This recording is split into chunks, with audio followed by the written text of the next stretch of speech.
I'ma crush it. Call me. Hi, I'm Anthony Walker, world traveler and your host of Unsung, Pittsburgh's premier online news magazine show. Today, once again, we're putting some new studio tech to use because, well, even though it's April, it's still cold outside.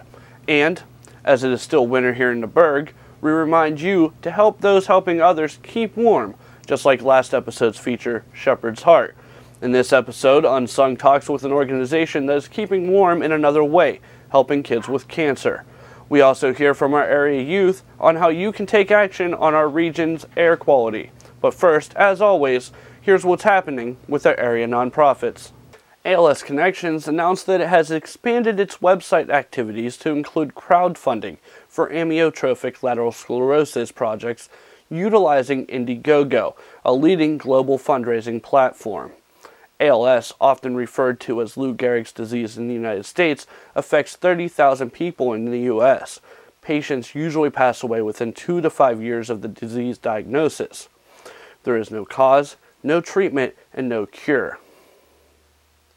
The idea for crowdfunding came out of a competition that ALS Connections hosted in 2012. ALS Connections approached Indiegogo to partner with to make the competition ideas a reality. The first 2 projects include Gator Ron's, which wants to become the Paul Newman of ALS and is donating profits from its hot sauce to ALS research, as well as Hope Loves Company, which is holding the first ever camp for kids of ALS patients. To find out more about these 2 projects, support them with a contribution, or start your own ALS crowdfunding project, please visit indiegogo.com/partners/ALSC. Achieva has issued a call to action. As Congress and the White House try to negotiate new budget and deficit reduction deals, on the negotiating table is a harmful benefit cut to Social Security and supplemental security income, called the Chained CPI. The proposed Chained CPI would reduce the cost of living adjustment that Social Security and SSI beneficiaries receive in most years, resulting in people getting smaller benefit increases than they otherwise would under the current calculation. Cuts from the Chained CPI could compound and get bigger every year. For example, for the average Social Security disability insurance beneficiary, the Chained CPI would mean a benefit cut of about $347 per year after 10 years, $720 per year after 20 years, and $1,084 per year after 30 years. After 30 years, the cut is roughly 1 month's worth of benefits for the average SSDI beneficiary. The Chained CPI is especially harmful to SSI beneficiaries because it not only lowers the annual COLA, but also reduces people's initial SSI benefit. The reduction in the initial benefit can also mean a reduction in the number of eligible people. Over time, the Chained CPI could also lower the income eligibility standards for over 30 programs, including Medicaid, Head Start, and food stamps, so that fewer people qualify for these vital programs each year. To see how much the Chained CPI would cut your Social Security or SSI benefits, please visit the link on your screen. Melissa Carey has a very special interview with Jenry and how this kid is helping other kids with cancer. And to top it all off, he's a gamer just like me. Well, Jenry's Kids with Cancer Fund is a 501c3 charity started by people that loved Jenry when he was diagnosed with leukemia in 2009. And we provide handheld gaming systems, go bags, and financial assistance to the families at Children's Hospital whose children are being treated for cancer. Well, they give you chemotherapy to kill the cancer, but also since the cancer kills your blood and so does the chemotherapy, you need blood transfusions and stuff. And blood transfusions, a red blood transfusion would take like 3 hours, I think, to have it done.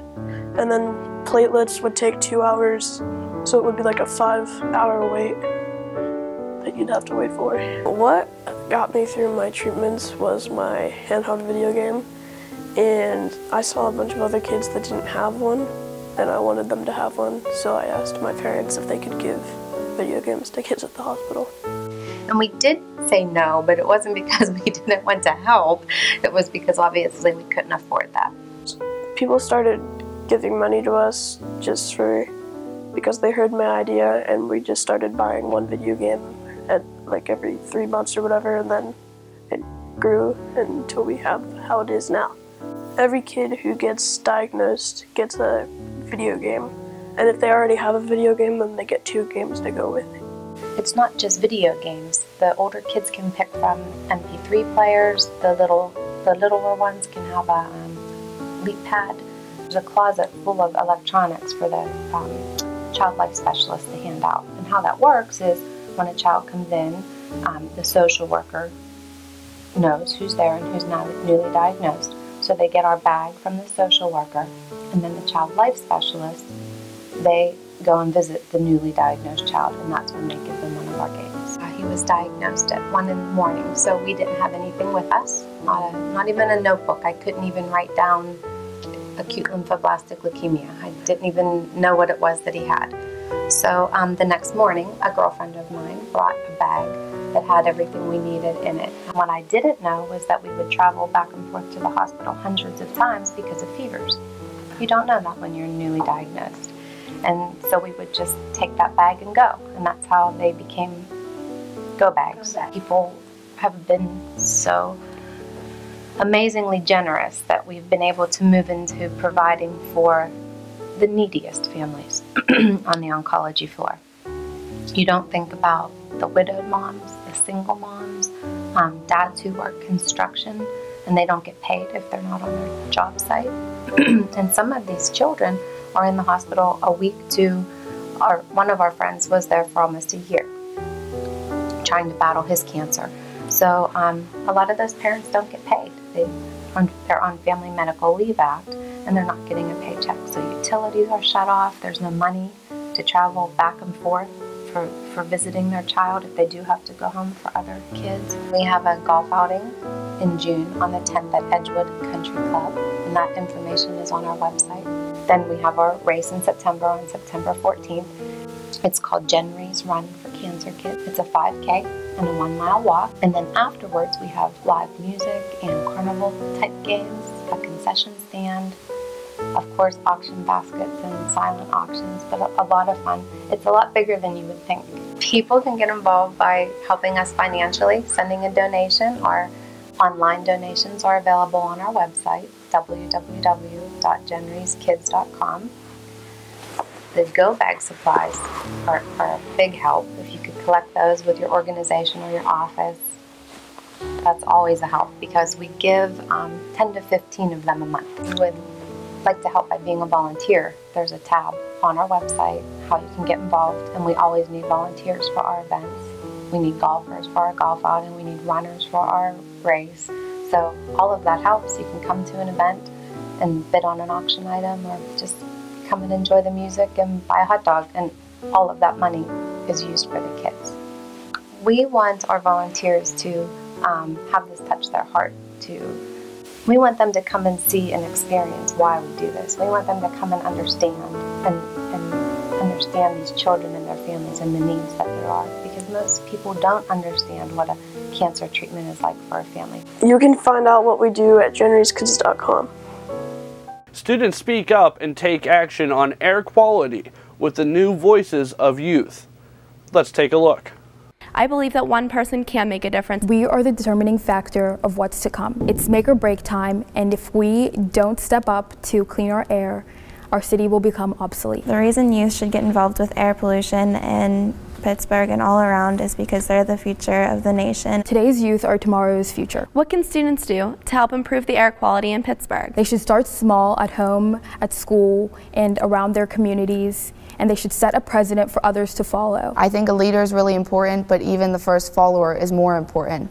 After more followers start following the leader, then that's when the change really happens. Talk to teachers. That can help them organize different programs such as recycling. They can walk, take a bike, take the bus, or even carpool. Composting, gardening. I feel the most important thing for teens to do to improve their region's air quality is to really educate their community. Talk to others and inform them on the issues. The problem with air pollution is that a lot of people don't know it's happening, so therefore they don't know how to make an impact. They should create an alliance and work towards cleaner air. To me, clean air means less health problems, better quality of life, and a more beautiful city. It affects our health. My mom, my dad, and a lot of my friends have asthma. One of my best friends had childhood leukemia, which is directly linked to the air pollution in our homes. As a teen with asthma, I personally can vouch that it makes sports or any athletic activities much more strenuous and exhausting. Clean air means the world to me. I'm Alexis. I'm from Shaler High School. I'm Elizabeth and I go to Thomas Jefferson High School. My name is Jenny and I'm from South Allegheny High School. I'm Yasha and I'm from City Charter High School. I'm Steph from South Allegheny High School. My name is Melanie and I go to City Charter High School. One person is capable of making a difference. One student can make a difference. One person can make a difference, and these students will.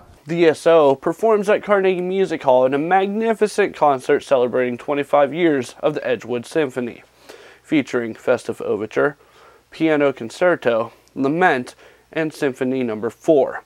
Gala reception immediately following in the Grand Foyer, with complimentary hors d'oeuvres, silent auction, live music, and cash bar. Tickets now available at edgewoodsymphony.org. Pump, the Urban League Young Professionals of Greater Pittsburgh, the New Pittsburgh Collaborative, Leadership Pittsburgh, and the Greater Pittsburgh Nonprofit Partnership are co-hosting a mayoral candidate forum on the evening of May 1st at the August Wilson Center in downtown Pittsburgh. Confirmed candidates include Councilman Peduto, former City Council President and Auditor General Jack Wagner, and Representative Jake Wheatley. All other candidates have been invited. The forum will be followed by a networking reception and opportunities to learn more about the event host and participating candidates. The registration is free, but required for admittance. To register, please visit pump.org. You might have recognized story tags and Twitter handles after our stories. We invite you to continue the conversation by tagging the nonprofit or using the story tag on Twitter. You can also get in touch with us on Twitter at PGHOnVideo or hashtag UnsungPGH. As always, thanks for watching Unsung. Be sure to share it with your friends. You can check out our previous episodes and our Unsung Uncut series on PittsburghOnVideo.org. And hey, we're now on iTunes, so go over, download the video or audio versions for when you gotta run.